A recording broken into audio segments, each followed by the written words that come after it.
Today, I come with a burden and a deep sense of disgust at the habit of our fellow countrymen.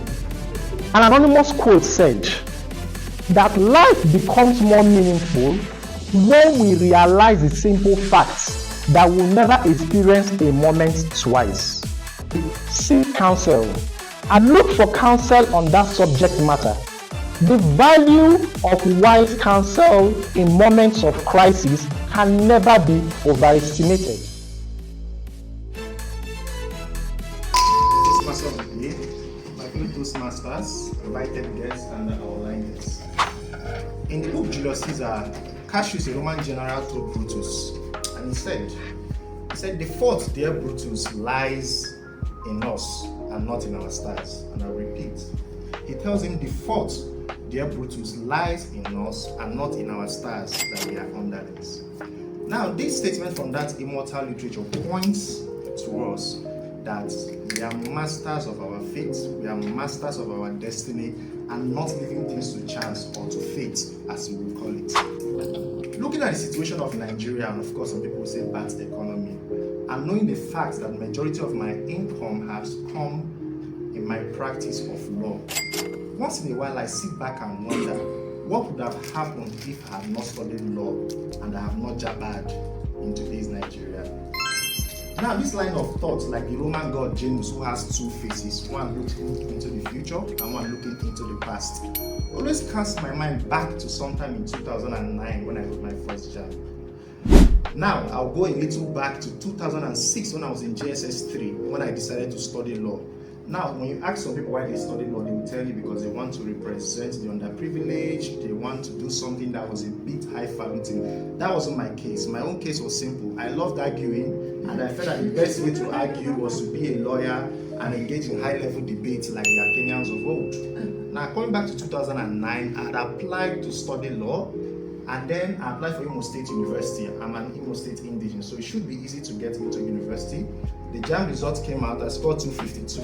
What could go wrong? I thought, like the cat that ate the canary. Unfortunately, a lot went wrong. The first list came out, the second list came out, even the third list, and my name was not on it. When my mother inquired what happened, we are told that as at then, that if you are not the son of the high and mighty, or you are not connected to one, you will not get admission into law, medicine, engineering. And now I think who foresaw the coming of tech and the software groups? Okay? I was asked to wait for the next jam cycle, and wait I did. So while I was preparing for my next jam, one of my influential aunties visited us. And while she was discussing with me on my career, she told me, Chibueze, that I should try and apply for a less competitive course. She explained to me how studying law in Nigeria was very expensive, and knowing the background I came from, I should choose something that would be easier for me to finish. Like the former speaker, I'm also the first child from a family of 5, so you understand what that looks like.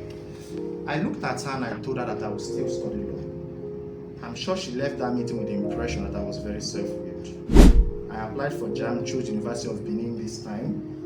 When the JAMB results came out, I scored 282, and I got admitted into the university without much fuss. And it was here I met my lovely wife in 2011 at the Faculty of Law. Now, thinking about it now and the resplendent career I've had,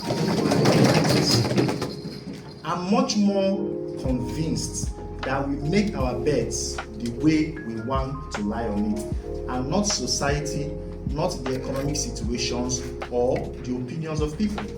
Unfortunately, most people have not realized this, and they've outsourced their agency to ancestral causes, to generational causes, or other metaphysical jargons that are figments of our imagination. Now, Sam Adeyemi said something. He said that what we actually suffer mostly is from generational ignorance and not generational causes. And J.J. Rizzo now said something. He said that man is born free, but is everywhere in chains. And the question becomes, if we are born free, why do we live such lives that we don't find personally satisfying? And that is because some persons have not realized that we are masters of our destiny and we are makers of our own fate.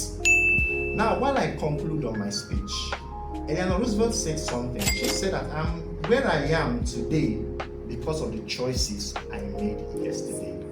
I'm a lawyer today because some day, sometime in 2009, I stood my ground to study the course I wanted, regardless of the circumstances and the opinions of people around me. Talking of decisions, I come to Toastmasters. I've been coming to Toastmasters for the past 2 years as a guest, but this year I decided to be a member.